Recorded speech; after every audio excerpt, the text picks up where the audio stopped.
मोरेश्वर सावंत आणि सर्व कलाकार, मला बोलायचं आहे ते फक्त दशावतारी कलाकार संघटनेबद्दल. एक मोठी खंत आहे. त्यावेळी दशावतार सिंधुदुर्ग जिल्हा कार्यकारिणीला सुरुवात झाली त्यावेळी फक्त संतोष रेडकर, एस कुमार टेलर, मी आणि सावंतवाडीतील एक पत्रकार अशी 4च माणसं उपस्थित होती. पेपरला जाहीर झालं आणि उपस्थिती किती जणांची? 4 जणांची. खंत आहे. ही खंत ज्यावेळी दूर होईल, दशावतार कलाकारांची एकजूट ज्यावेळी होईल, त्यावेळी शासन दरबारी दशावतार कलेला उच्च भूपणा आल्याशिवाय कधी राहणार नाही. हे जे मी बोलतोय ना, ते माझे आदरणीय यशवंत काका तेंडोलकर यांच्या प्रेरणे. 1979 ते 92 2 वर्ष आरोग्य कंपनी, 3री वर्ष कलेश्वर दशावतार, श्रीमान कैलासवासी बाबी कळेकर आणि 3ऱ्या वर्षी यशवंत काकाकडे चेनवणकर दशावतार नाट्य मंडळ. आपली एकजूट त्यावेळी होते.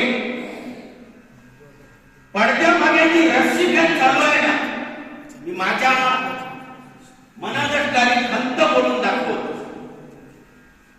काय हो, असं का होतंय? प्रत्येक कलाकाराने आपल्या मनाला विचारायला हवं.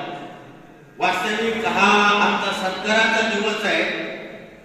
मी दशावतारी कलाकार संघटनेबद्दल बोलू नये, पण मनाची खंत आहे बोलल्याशिवाय दूर होत नाही. आपण काय एकत्र जमतोय? आज एवढा मोठा हॉल वसुंधरा विज्ञान केंद्रानं फक्त दशावतारी कलेला दिला, ज्याची आपण किंमत करू शकत नाही, मोजमाप करू शकत नाही. ते काम वसुंधरा विज्ञान केंद्र करतं. मग आपण कुठेतरी नक्की कमी आहोत याचा विचार आपल्या मनाला विचारायला हवा. आपण दशावतारी कलेसाठी सिंधुदुर्ग जिल्हा कार्यकारिणी निर्माण झाली. आज आहे कार्यक्रम तो पुढे आता. बाकीचे कुठे आहे? तो राग नसावा, लोक असावा, प्रेम वृद्धिंगत व्हावं. माझं बोलणं कुणालाही कटू लागेल. मला माहिती आहे, मी बोलत असताना माझ्या बोलण्याचा मागावून विचार केला जातो. समोर बोला, मला त्याची खंत आणि चिंता नाही आणि परवाही कधी केली. आपण दशावतारी कलेसाठी जर एकत्र होतो, मग ती कुडाळची असू द्या, कणकवलीची असू द्या, सावंतवाडीची असू द्या किंवा दोडामार्गची असू द्या, हा भेदाभेद असू नये.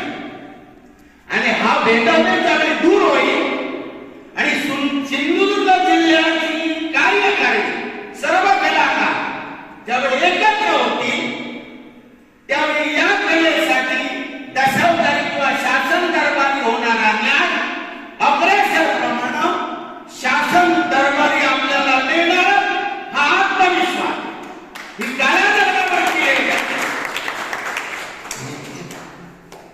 आता मध्यंतरी दुरावा येतो. कसला? कलाकार. तो मोठा, हा मोठा. वो सगळी आपण आईची लेकरं आहोत.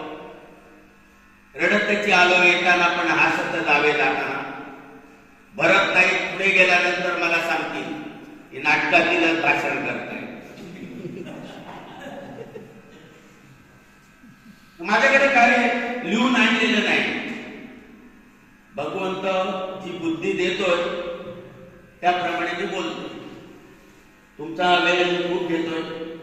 आदरणीय राधाकृष्ण नाईक, यशवंत काका तेंडुलकर, या कार्यकारिणीचे सर्वे सर्वा श्रीमान चारुदत्त तेंडुलकर, अध्यक्ष नाही म्हणणार, सर्वे सर्व. कुणालाही अहंभाव असू नये, स्वाभिमानाने जगावं, अभिमान पायदळी तुडवावा. आणि ज्या दशावतारी आपण कोकणच्या लाल मातीत जन्माला आलो, एका गरीब घराण्यात जन्माला आलो. गरिबीतून आपण श्रीमंतीच्या मार्गाकडे जातोय. श्रीमंती आणि गरिबी बाजूला ठेवून आपण कलाकार आहोत, कलेसाठी जगावं. ज्या कुळात आपण जन्माला आलो त्या कुळाच्या स्वाभिमानासाठी झटावं. आणि ज्या दशावतारी कलेसाठी आपण कलाकार म्हणून जन्माला आलो त्या व्यासपीठावरच आपला शेवट व्हावा ही चिंतन ध्येय. ज्या कलाकाराच्या अंतर्गत असेल तोच कलाकार स्वाभिमानाने पुढे जाईल आणि सिंधुदुर्गचं नाव विश्वाच्या इतिहासात पहिल्या पानावर सुवर्णाक्षराने करतो. जास्त काही बोलत नाही. काही चुकलं असेल, कुणाचं मन दुखलं असेल, अगदी नम्रपणानं माफी मागतो. आणि मला बोलण्यासाठी कुडाळ कार्यकारिणीनं ही जी संधी दिली त्या संधीचं